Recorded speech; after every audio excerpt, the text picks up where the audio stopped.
Unajua kuna watu wanalipia matangazo wanaingiza pesa nyingi sana, na kuna wewe ambaye unalipia matangazo kwa gharama kubwa, lakini unachoambulia ni kilio, lakini pia unachoambulia ni kuendelea kupoteza pesa yako ambayo pengine ingeweza kukusaidia kuweza kupata matokeo ya kitu kingine ambacho ungeweza kukifanya na yakakuletea kitu ambacho pengine kingeweza kukusaidia kwenye maisha yako ya kila siku, tofauti na hivyo ambavyo unakuwa ni kama unachoma pesa yako. Swali ni hili: kwa nini watu wengi wanashindwa na matangazo ya kulipia? Ukweli ni kwamba watu wengi wanadhani kwamba kurani matangazo ni kitu ambacho ni cha kawaida sana, ni easy sana, kwamba nitaingia pale, nitabofya boost, nitaweka bajeti yangu, nitaamua niwapeleke watu kwenye profile au watu waende WhatsApp, and then wateja watakuja na nitaweza kupata matokeo ambayo ni mazuri. Lakini kitu ambacho wanakuja kukiambulia mwisho wa siku ni matokeo ambayo yanawaacha na kilio kikubwa sana. Kumbuka, unachokifanya kwenye matangazo ya Facebook pamoja na Instagram ni kuwinda wateja. Na uwindaji wa kisasa katika hii mitandao ya Facebook pamoja na Instagram, yaani kwa kiufupi uwindaji katika masoko haya ya kidigitali, unahitaji uwe na mipango ambayo inaeleweka, uweze kuwa na uelewa wa mbinu sahihi ambazo unatakiwa kuzitumia, na uweze kuelewa pia kwamba huku ni sehemu ambayo inahitaji pia ujuzi wa hali ya juu. Ukikosea tu basi pesa zako ndio hivyo zitakuwa zinaendelea kukuletea hasara ambayo pengine ungeweza kuiepuka kama ungekuwa haufanyi matangazo katika hii mitandao ya Facebook pamoja na Instagram. Na leo nitakuletea kitu kimoja tu ambacho kinakupelekea wewe kufeli kwenye matangazo yako, pengine hata kabla hujaingia kwenye kufanya hayo matangazo kabisa.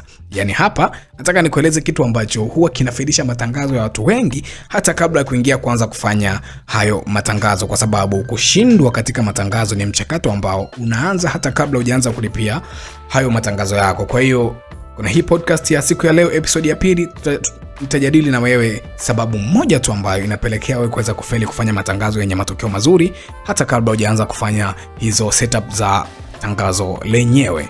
Kitu chenyewe ni research. Taarifa nyingi sana za biashara yako na taarifa nyingi sana za kuweza kufanikisha biashara yako inapatikana kwenye research.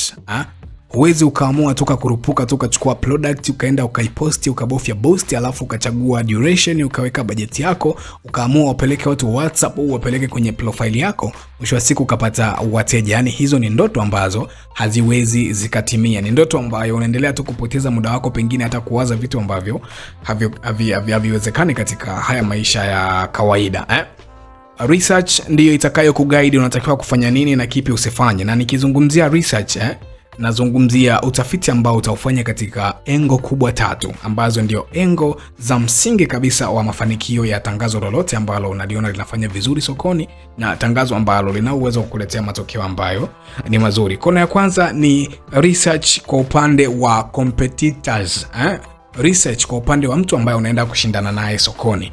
Lazima uwe umejipanga, uwe umemjua vizuri, na uwe umejua kitu gani ambacho kinaendelea kwa upande wake katika masoko yake ya kidigitali. Na bahati nzuri ni kwamba kwa sisi ambao tunafanya matangazo katika hii mitandao ya Facebook pamoja na Instagram, unaweza kutumia Facebook Ads Library kuweza kugundua vitu vyote ambavyo anavifanya huyo mshindani wako. Kama ana run matangazo, anatumia picha gani, anatumia video gani, anatumia offer gani.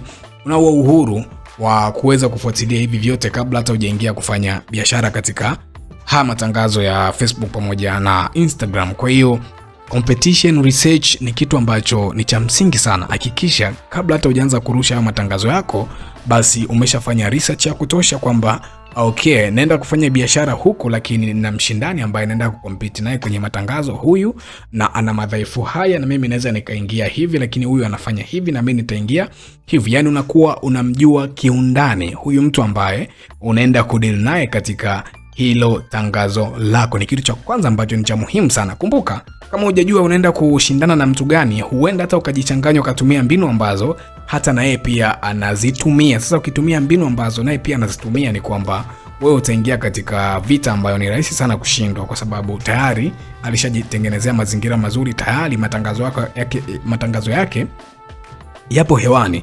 Na the more tangazo linavyozidi kuwa hewani, ndivyo ambavyo linakuwa lina urahisi wa kuweza kupata watu sahihi ambao wana uwezo wa kuwa interested na kitu ambacho unakitangaza. Kwa hiyo hakikisha kwa namna yoyote ile basi unajua unaenda kwenye matangazo na unaenda kushindana na watu gani kwenye hiyo biashara ambayo unaifanya. Na kitu cha pili ni research kuhusiana na bidhaa ambayo unaiuza.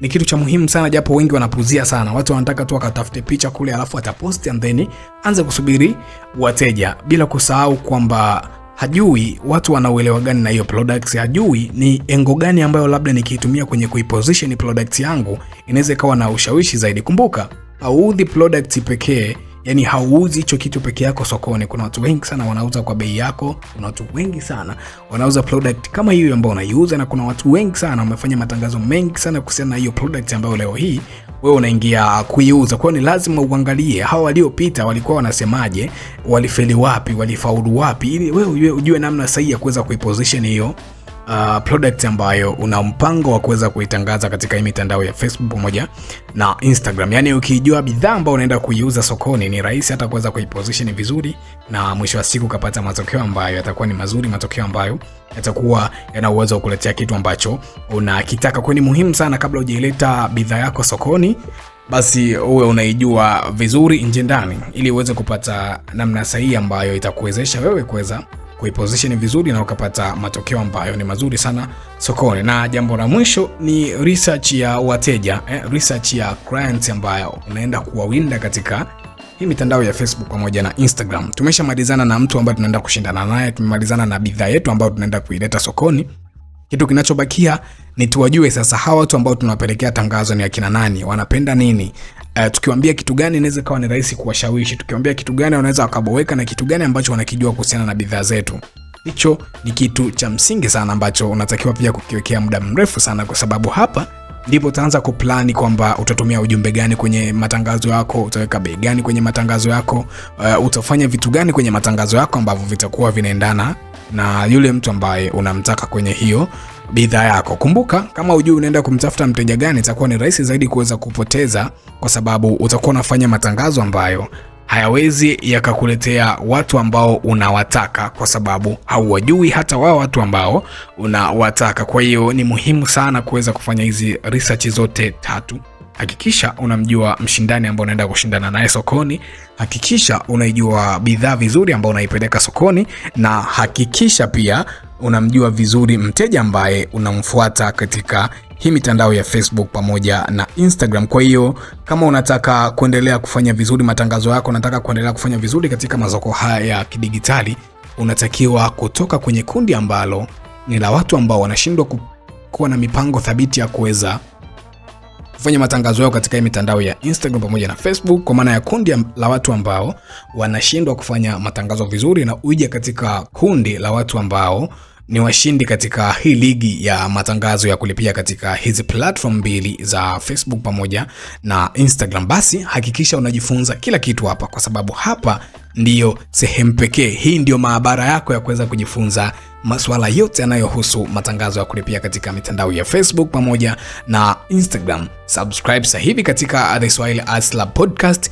maana episode ya kesho inaweza kuwa ndio kitu ambacho kitabadilisha mchezo wako wa matangazo milele katika hii mitandao ya Facebook pamoja na Instagram.